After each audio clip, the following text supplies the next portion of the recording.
त्वं हिनः पितावसु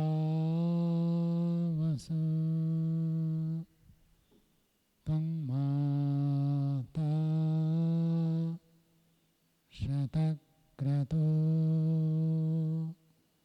बभूविथ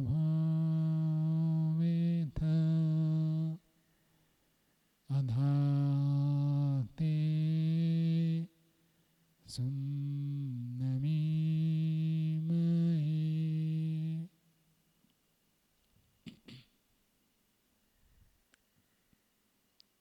जीवन को श्रेष्ठ महान आदर्श बनाने के लिए हमारे पास 3 क्षेत्र है। ऋषियों ने इसी को अपने शब्दों में प्रकाशित किया है। शुद्ध कर्म, शुद्ध उपासना और शुद्ध ज्ञान। शुद्ध कर्म करना है। अब शुद्ध कर्म का अर्थ होता है कुछ कार्य हम परोपकार के लिए करें, इसको शुद्ध कर्म कहते हैं। जिसके बदले में हम दूसरों से कुछ अपेक्षा नहीं रखते हैं, उस कार्य को निष्काम कर्म कहते हैं। वही वास्तव में शुद्ध कर्म है। वो बहुत ऊंची स्थिति है। कोई व्यक्ति पूर्ण रूप से निष्काम कर्म करें, ये बहुत ऊंची स्थिति है। उच्च कोटि के योगी व्यक्ति ही ऐसे शुद्ध निष्काम कर्म करने में समर्थ होते हैं। ऐसे ही शास्त्रकारों ने बताया है। अन्य लोग पूर्ण रूप से शुद्ध निष्काम कर्म नहीं कर सकते हैं, सामर्थ्य नहीं है, चित्त की स्थिति नहीं है वह पूर्ण शुद्ध निष्काम कर्म करें। क्षीण क्लेश सन्यासी योगी निष्काम कर्म करने में समर्थ होते हैं। क्या बताया मनु जी?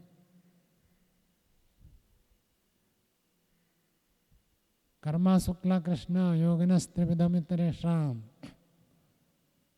शास्त्र हमको मार्गदर्शन करते हैं। तो वो तो बहुत ऊंची स्थिति है कि पूर्ण रूप से हम निष्काम कर्म करें, शुद्ध कर्म करें, सकामता का लेस मात्र उसमें उपलब्ध ना हो, ये बहुत बड़ी बात है। लेकिन सामान्य मनुष्य कुछ ना कुछ परोपकार करें। ऐसे परोपकार करते करते हम उस ऊंची स्थिति तक पहुंच सकते हैं। जो व्यक्ति परोपकार नहीं करता है वो कभी भी योगी नहीं बन सकता है। ईश्वर सबसे बड़ा परोपकारी है। ईश्वर की आज्ञा पालन करने से ही योगी बन सकते हैं। और ईश्वर परोपकार करता है, हम यदि स्वार्थी होंगे, परोपकार ना करें, तो हम कभी भी योगी नहीं बन सकते। मानव जीवन की सफलता कभी संभव नहीं है।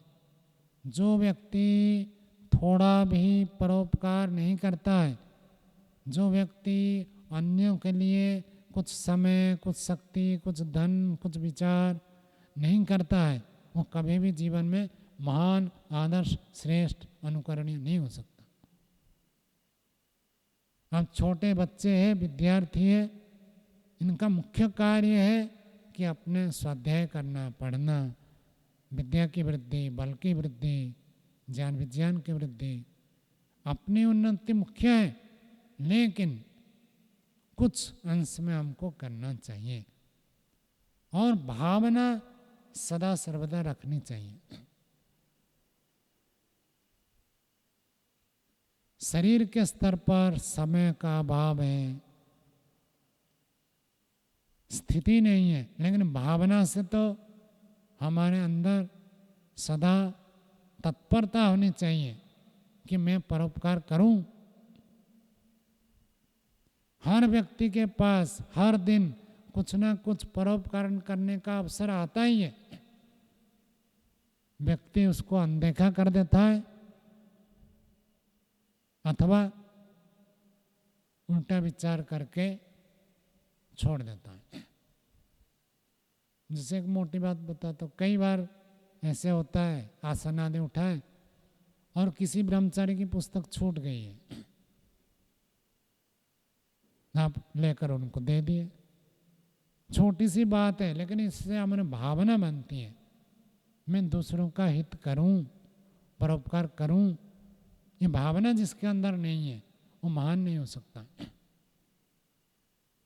और संसार में सब लोग यदि स्वार्थी हो जाए तो हमारा जीवन संभव नहीं है। संसार में कुछ लोग परोपकार करते हैं इसलिए संसार चल रहा है। यदि सब परोपकार करना बंद कर दें, सरकार के पास इतनी शक्ति नहीं है, सामर्थ्य नहीं है, समाज का विकास के लिए वो प्रयत्न करें, इसलिए तो सरकार छूट दे देती है संस्थाओं को कि आप परोपकार करो, हम आपको छूट देते हैं। उसको कहा जाता है एनजीओ, नॉन गवर्नमेंट ऑर्गेनाइजेशन। सरकारी संस्था नहीं है लेकिन वो परोपकार के कार्य में संलग्न है, मनुष्यों का भी, पशुओं का भी, वातावरण का भी, जो हित करना चाहते हैं ऐसी संस्था बनाते हैं। तो कुछ ना कुछ हमको परोपकार करना आवश्यक है। रास्ते में जा रहे हैं, एक पत्थर पड़ा है, आप साइड होकर भी जा सकते हैं और पत्थर को हटा भी सकते हैं। क्या भावना आती है शिवांश जी? तो हटाने की इच्छा होती है या लगता है कि मेरे का क्या है, जिसने डाला वो हटाएगा, मैंने तो डाला नहीं? क्या विचार आता है? दोनों आता है। क्या विचार आता है वेदार्थ जी? हटाने का विचार आता है। शौर्य जी क्या विचार आता है? हटाने का। ये एक बहुत बड़ी बात है। कोई आपको ऐसे दोष दिखाई देता है, कमी है, गलती है, त्रुटि है, तो उसको हटाने के लिए प्रयत्न करना चाहिए। जिस कार्य में अब पत्थर पड़ा हटा दें तो उसमें तो कोई आपत्ति नहीं, लेकिन ये ऐसे कोई अज्ञात कार्य नहीं करना है। अब किसी ने कारण पूर्वक कुछ चला रखा है, कोई टेस्टिंग कर रहा है, बिजली चालू है और आप जाकर बंद कर देंगे तो देखेगा भाई उसका काम तो होगा नहीं। तो जहाँ पता है वहीं पर काम करना है, नहीं तो इसलिए ब्रह्मचर्य काल में परोपकार मुख्य नहीं रहता, गौण रहता है। आचार्य जैसे कहते हैं उतना ही कार्य करना होता है, सेवा कार्य। भावना बनाए रखनी चाहिए। जिसके अंदर परोपकार की भावना नहीं है वो आदर्श व्यक्ति नहीं बन सकता। तो परोपकार की भावना ये एक भाग हुआ। ऐसे ही दूसरी बात है उपासना। शुद्ध उपासना करनी है तो अशुद्ध उपासना में होती है, शुद्ध उपासना में होती है। एक तो जो लोग ईश्वर के, परमात्मा के स्वरूप को ठीक ठीक नहीं जानते, नहीं समझते, वो अशुद्ध उपासना करते हैं। जो भगवान नहीं है उसको भगवान मानते हैं, वो एक अशुद्ध उपासना है। भगवान को भोजन, पानी, वस्त्र ये सब देने लग जाते हैं, वो अशुद्ध उपासना का भाग है। शुद्ध उपासना परमात्मा की उपासना पद्धति जो हमको अष्टांग योग के रूप में प्राप्त है, वही शुद्ध उपासना है। उसी पद्धति से ईश्वर की उपासना करनी चाहिए। उपासना करने में भी उत्साहित होना चाहिए। मैं ईश्वर की भक्ति करूं, मैं ईश्वर की उपासना करूं। उपासना करने में रुचि किसकी होती है? छोटी अवस्था में प्राय करके नहीं होती हैं, लेकिन किसी किसी को होती है।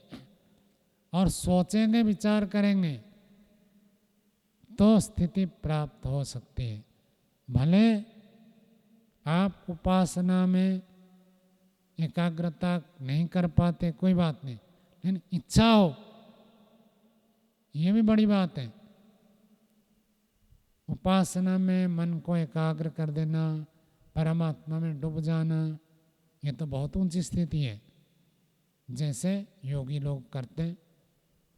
और महर्षि दयानंद ने सत्यार्थ प्रकाश तीसरे समलास में लिखा है, गायत्री मंत्र का उपदेश किया, फिर कहा जैसे योगी लोग समाधिस्थ होते हैं, ऐसे ब्रह्मचारी भी प्रातः सायं 1-1 घंटा ध्यान करें। योगियों के तुल्य करना है, जैसे योगी लोग करते हैं वैसे ही करना है। करने की इच्छा हो, यही बड़ी बात है। उपासना में सफलता मिल जाए और योगी बन जाए, वो तो बात की बात है।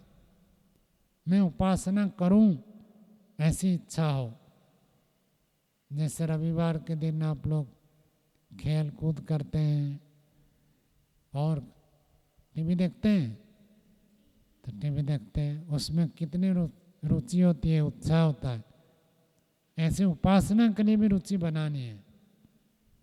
मैं ईश्वर की उपासना करूं, ईश्वर को साक्षात्कार करूं, ईश्वर का प्रत्यक्ष करूं, ईश्वर को जानूं, ऐसे अंदर से उसके लिए सोचना, ये दूसरी बात है। और जो व्यक्ति ईश्वर की उपासना नहीं करता वो भी महान नहीं बन सकता है। जैसे परोपकार के बिना कोई श्रेष्ठ महान आदर्श नहीं होता है, ऐसे ईश्वर की भक्ति के बिना, ईश्वर की उपासना के बिना कोई भी पूर्ण रूप से आदर्श नहीं हो सकता। कुछ अंश में हो सकता है। जितना जितना परोपकार करेगा, जितना जितना स्वार्थ को छोड़ेगा, जितना जितना यम नियम का पालन करेगा, उतना तो आदर्श बनेगा। लेकिन पूर्ण आदर्श होने के लिए ईश्वर की उपासना अति आवश्यक है।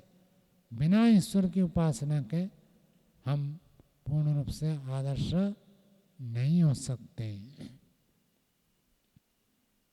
शुद्ध कर्म और शुद्ध उपासना ये आवश्यक है। जैसे शुद्ध कर्म, शुद्ध उपासना आवश्यक है, ऐसे शुद्ध ज्ञान की भी आवश्यकता है। एक तो हम पुस्तक से पढ़ते हैं, पुस्तक से पढ़ने से हमको ज्ञान होता है,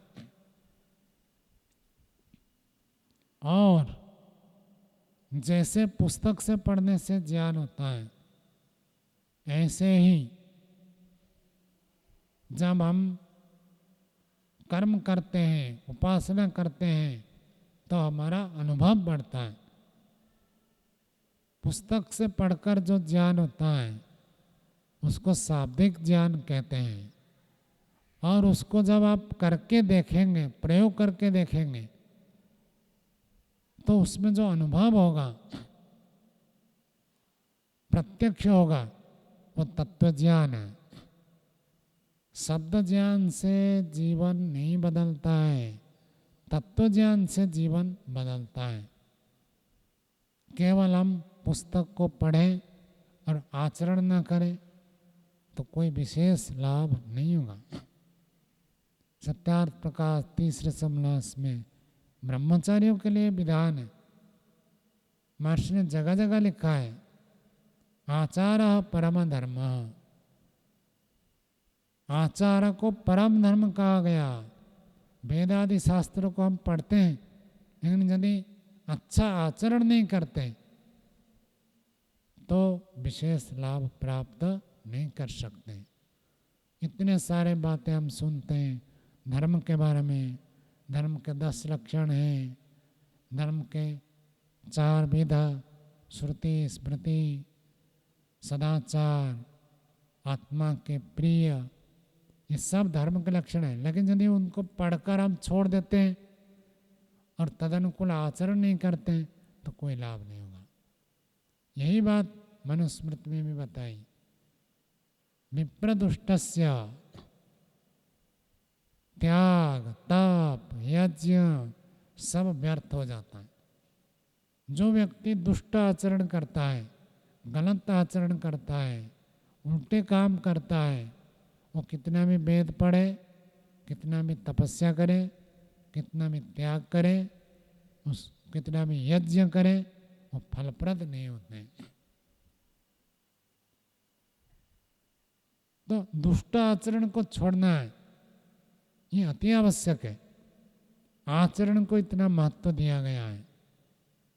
आचरण से ही जीवन बनता है, पढ़ने से नहीं बनेगा, आचरण से बनेगा।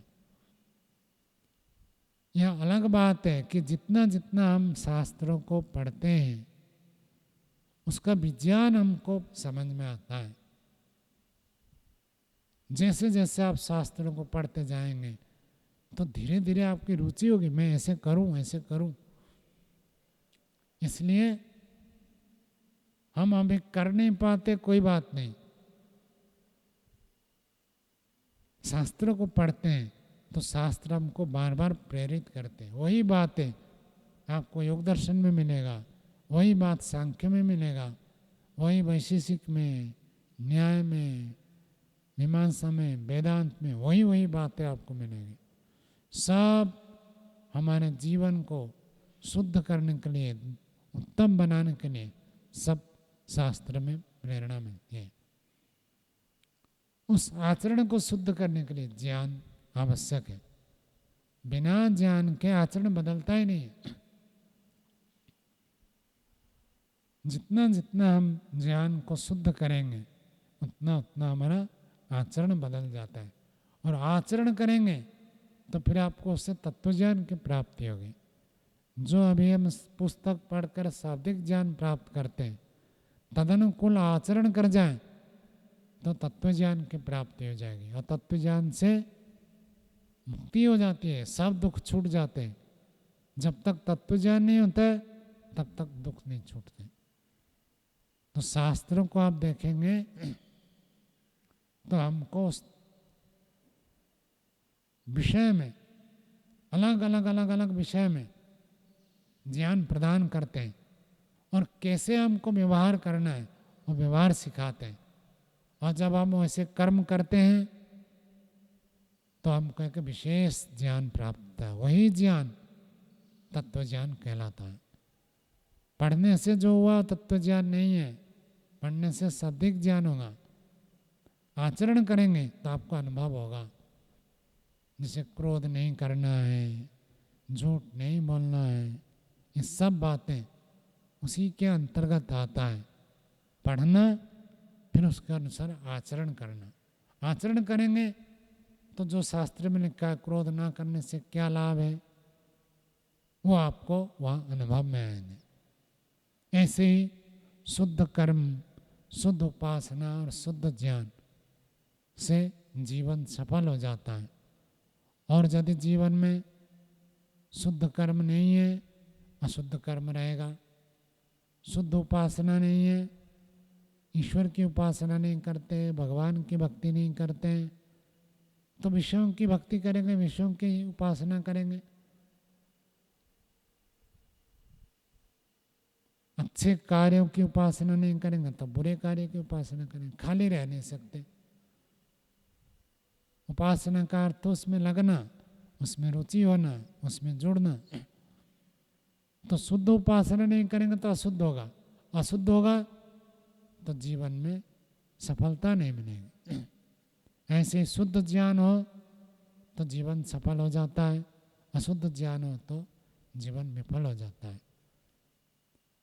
प्रत्येक दिन हमें प्रयत्न करना चाहिए, आज कुछ मैं शुद्ध कर्म करूं, कुछ शुद्ध उपासना। हर रोज संकल्प करके बैठना पड़ेगा कि आज उपासना में मैं अच्छा प्रयत्न करूं। समझ में आ रहा है? उपासना से पहले संकल्प करना पड़ेगा। ऐसे आए दौड़ दौड़ कर, नहा धोकर आए और बैठ गए, तब आपको विशेष लाभ नहीं मिलेगा।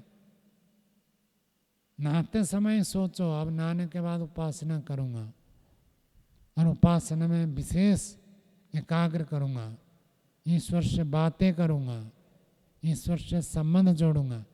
ऐसे जब करेंगे तब आपकी उपासना में कुछ अच्छी स्थिति बनेगी।